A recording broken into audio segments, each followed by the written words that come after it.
Are you sick and tired of seeing your competitors dominate Google whilst you're there stuck on page 3, page 4 for the keywords that you want to rank for the keywords that will completely change your business and your life? You've done the keyword research, you've blogged your little heart out, you've done some backlinking, but guess what? You just can't figure out why you don't rank. Nothing seems to work. Well, 10 blog posts is all it took to rank my client for his most profitable as well as his most competitive keyword.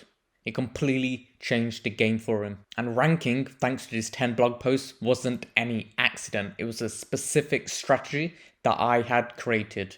And I call this strategy the micro authority strategy. It's basically a realistic way anyone can achieve topical authority. It's about condensing as much power, as much authority, and as much trust into a handful of pages. Kind of like Lord Freeze over here. He has enough power to destroy a planet with just the power in his fingertips. Now, I won't be teaching you how to get that kind of power, but it'll be something close. So this is a 6-step process, so it's not something super long or complicated. Anyone can do this. It won't even cost you a penny to do. So the first thing you're going to do is identify the right product to rank. So what I did with my client, I asked them, what kind of product do you want to rank? And there's basically 3 options you have. You can rank your most profitable type of product, right? Your most profitable category.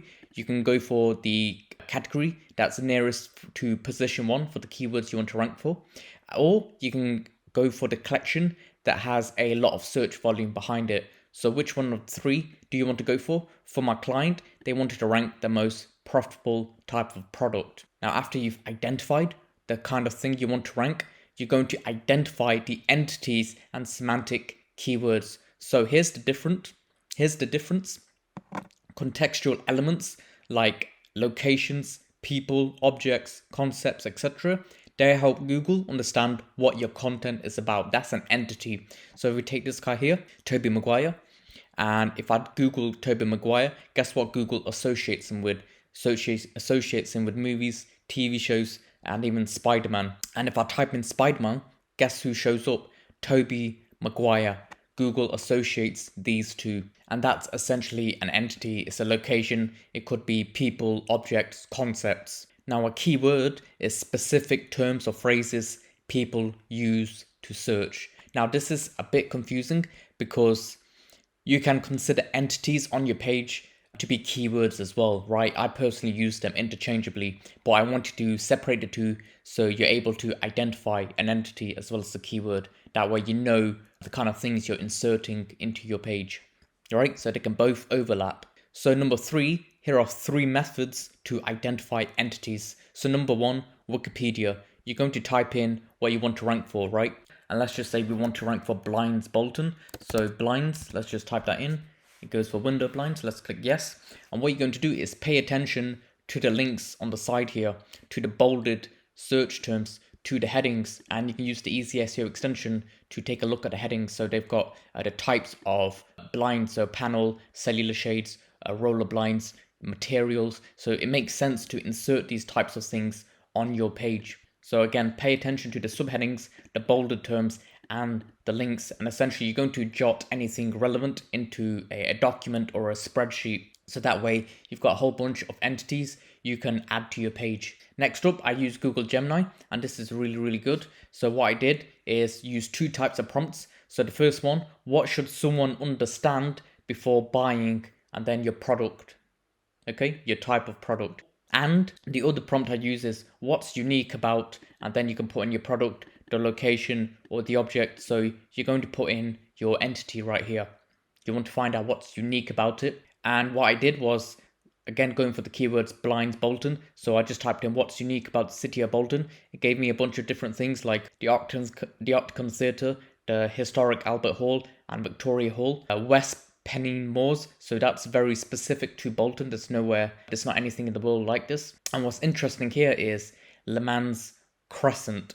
And if we take a look at the top ranking result for Shutters Bolton, which is related to blinds Bolton because people use blinds and shutters interchangeably. So you look at the page here, guess what? It uses Le Mans Crescent. And what does Google associate Le Mans Crescent to? It associates Le Mans Crescent to the city of Bolton. It also relates it to architecture and design.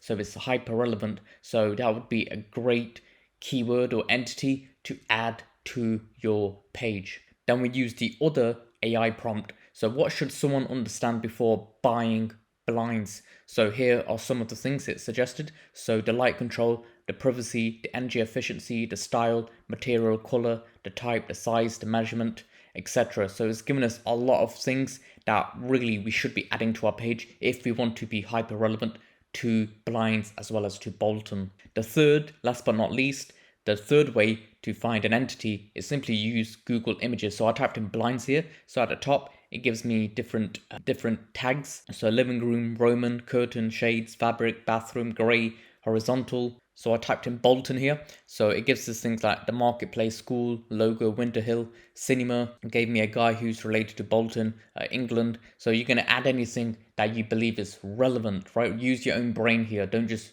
100% rely on tools. Now, next up is I'll be going over two methods to identify semantic keywords. So let's just change up the keyword here. Let's go for organic bird food. So what you're going to do is use a thesaurus. So I typed in food here and it's given us keywords like bread, cooking, cuisine. Is that relevant if you want to rank for organic bird food? Not really, no. But things like meal or snack or chow, you might want to insert into your page. Again, use your brain and consider what's relevant. Jot that into a spreadsheet and then save that for later. So next up is use the bolded term in the search results as well as the meta title. So I typed in organic bird food, and if we look at the meta description here, it's bolded bird feeders.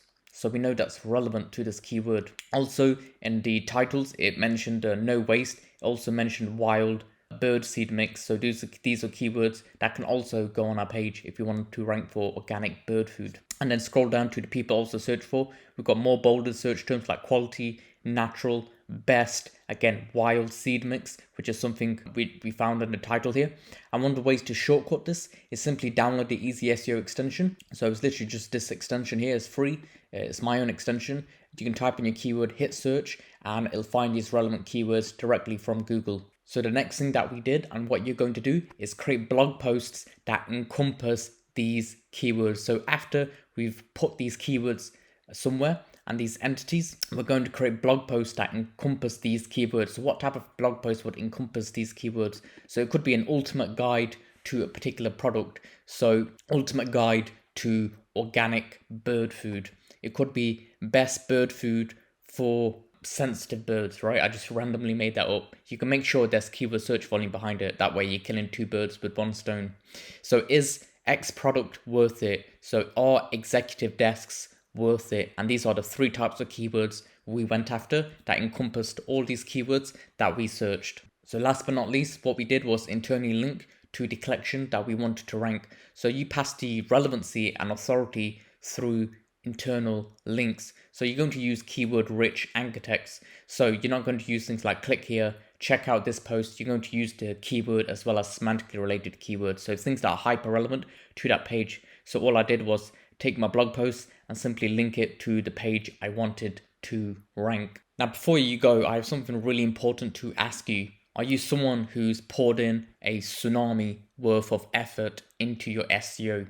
And the only thing you're getting out is a drop in the bucket. If that sounds like you and you're serious about SEO, then you need to check out this page here. So what I do is offer one-on-one consultations, and people are absolutely loving this right now. They say it's the best consultation they've ever had. Not to toot my own horn, but it's a 1-hour call with me, and I tell you exactly what you need to do specifically for your website in order to grow its organic traffic. And again, not to toot my own horn here, but I guarantee you won't regret it. And if you want to learn more about SEO, I'd highly recommend checking out my channel. I've got lots of different videos. They've only got a handful of views, but they're some of the best SEO videos you're ever going to watch. You're going to learn a lot. And I'll see you in the next video.